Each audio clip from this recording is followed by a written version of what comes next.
That fresh morning. That fresh morning. On revient dans le petit clin d'œil civique ce matin avec Gina. Gina, on parle d'arnaque téléphonique, c'est ça? Oui, on parle d'arnaque téléphonique parce que je pense que vous avez pu observer que ces derniers temps, plusieurs organisations au Gabon font des communiqués pour attirer l'attention et pour susciter la vigilance en fait des populations. Donc la fondation Sylvia Bongo Ondimba par exemple a sorti a publié un communiqué la dernière fois demandant aux personnes de faire très attention, notamment par rapport aux arnaques téléphoniques. Et je vais te lire donc le communiqué. Recevez-vous des appels des personnes prétendant travailler à la fondation Sylvia Bongo Ondimba pour la famille? Soyez vigilants, il s'agit peut-être d'arnaques téléphoniques. Comment le savoir? 1. La fondation ne vous demandera jamais d'argent en contrepartie d'une aide. 2. La fondation ne vous demandera jamais de communiquer par téléphone des informations à caractère personnel. Que faire contre ces arnaques téléphoniques? Signaler le numéro frauduleux en appelant le 011 44 32 72 ou par email à l'adresse contact@fondationsbo.org. Fondation Sylvia Bongo Ondimba pour la famille. Et avant la fondation, tout le monde a eu ça. On a eu RTL qui avait fait un communiqué. On a eu même d'autres entreprises qui avaient fait des communiqués pour dire que non, ils ne recrutent pas. Il n'y a pas, par exemple, d'appel à candidature ou non, il n'y a pas un jeu en ce moment qui vous permette de gagner de l'argent. Et tu te souviens, on avait entendu l'enregistrement de cet appel téléphonique d'un Gabonais qu'un arnaqueur se faisant passer pour RTL Gabon ou Gabon Télécom, je me souviens plus, avait voulu arnaquer. Et donc c'est pour ça qu'on voulait revenir sur cette thématique aujourd'hui.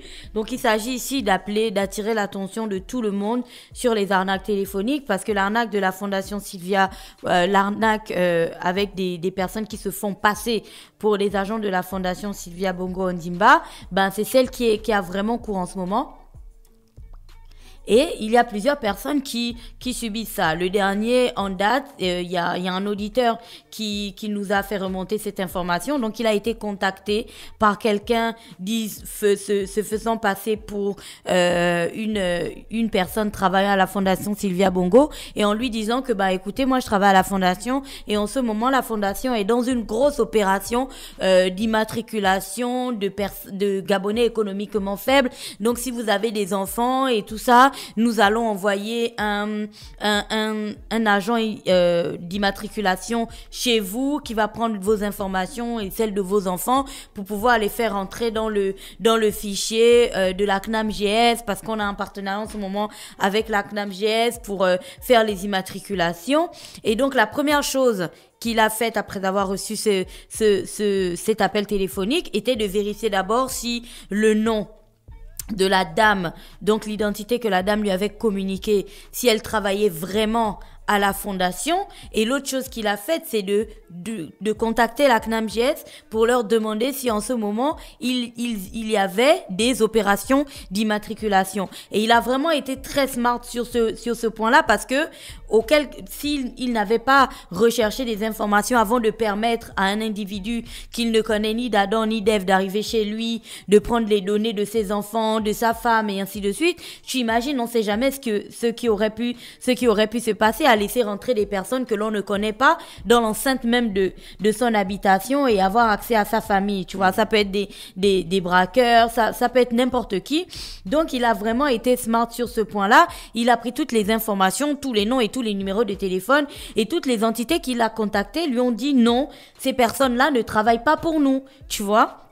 Et après, les numéros de téléphone en question ne passaient plus. Donc, c'est vous dire, la plupart du temps, ils vont vous appeler en vous disant que, écoutez, vous avez peut-être gagné un lot, envoyez, je sais pas, faites un Airtel Money ou un Mobicash ou peu importe, envoyez de l'argent à ce numéro pour pouvoir récupérer votre lot. Ou pour le cas de la CNAMGS, comme je venais de le dire, ils vont vous dire, écoutez, en ce moment, on procède à des immatriculations. Notre agent qui immatricule a beaucoup de personnes à immatriculer, mais si vous voulez qu'il termine termine vraiment vite avec vous.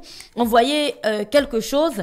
Comme ça, il va vite prendre une course. Il vient rapidement terminer avec votre immatriculation avant de poursuivre les immatriculations qu'il a à faire dans la journée. Mais il faut vraiment faire attention à ces choses-là et il faut toujours avoir le réflexe de vérifier. Comme on le dit, on va pas se fatiguer de le dire. Aujourd'hui, la plupart des organisations et des entités qu'il y a dans notre pays sont présentes sur les réseaux sociaux. Elles sont sur Facebook, elles sont sur Instagram, elles sont sur Twitter, elles sont partout. Pour le cas de la CNAMJS, par exemple, le 16 juin de cette année, la CNAMJS a publié une information en disant que l'immatriculation de masse des assurés principaux gabonais économiquement faibles est suspendue. Seules les opérations d'immatriculation suivantes sont autorisées. Donc, alignement d'ayants droit gabonais économiquement faibles, basculement, immatriculation des femmes enceintes, immatriculation d'urgence pour les personnes malades, immatriculation des élèves et des étudiants et émancipation. C'est tout. Et si donc vous recevez un appel où on vous dit qu'il y a une grosse opération d'immatriculation des gabonais économiquement faibles en ce moment, il vous reste encore la page Facebook de la CNAMJS pour aller vérifier. Vous pouvez leur faire un message directement et puis ils vont vous répondre automatiquement, tu vois, et vous aurez l'info si oui ou non les immatriculations ont cours en ce moment. Si vous recevez un appel de la Fondation Sylvia Bongo qui vous dit qu'il faudrait que vous envoyiez de l'argent parce que on peut vous donner je ne sais pas trop quoi, vous pouvez encore écrire directement à la Fondation Sylvia Bongo sur leur page Facebook ou par mail pour leur demander véritablement s'ils sont dans ces opérations-là. Or, ce qu'on observe, c'est que la plupart du temps, il y a des personnes qui trouvent que c'est plus facile ou c'est plus court d'envoyer directement ce qu'on leur demande d'envoyer que de vérifier. Sauf que comme je le disais, les arnaqueurs ont une nouvelle technique maintenant. Vous leur donnerez accès à votre domicile.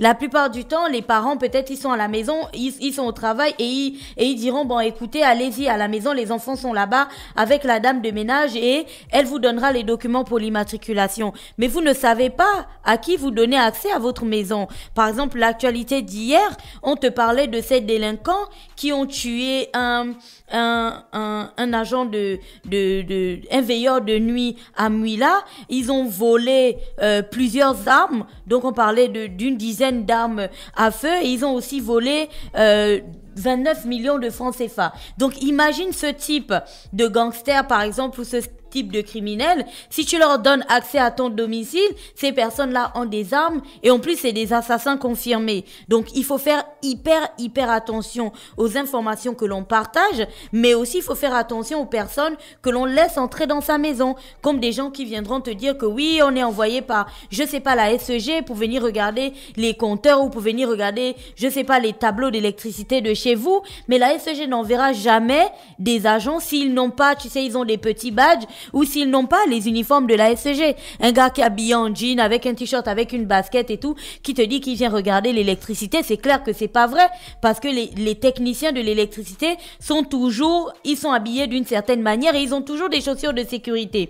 Donc il faut aussi avoir la présence d'esprit de vraiment regarder et d'être sûr. Comme tu vas avoir plein de personnes qui vont te dire c'est la mairie qui nous envoie, on vient par exemple pour couper les branches qui débordent un petit peu, mais tout ça c'est pour avoir accès à ton domicile et vous ne pouvez pas donner accès à votre domicile à n'importe qui. Comme aujourd'hui avec la fibre, tu vas avoir des personnes qui viendront chez toi et qui te diront oui on est venu vérifier la fibre, que ce soit Gabon Télécom ou ce soit Canal+, ils ne peuvent pas envoyer des techniciens chez toi sans que tu aies reçu un appel téléphonique au préalable te disant que des techniciens passeront parce qu'en ce moment il y a X problème ou Y problème. Donc il faut vraiment faire très attention à ça. C'est des arnaques qui ont cours en ce moment et c'est des criminels qui ont développé de nouvelles techniques en fait pour avoir accès au domicile de leurs victimes. Et donc vous devez non seulement informer vos enfants mais aussi vous-même être très attentif. Merci Gina avec nous ce matin sur les 104.5 Urban FM, la station urbaine dans le Da Fresh Morning pour le petit clin d'œil civique. Da Fresh Morning.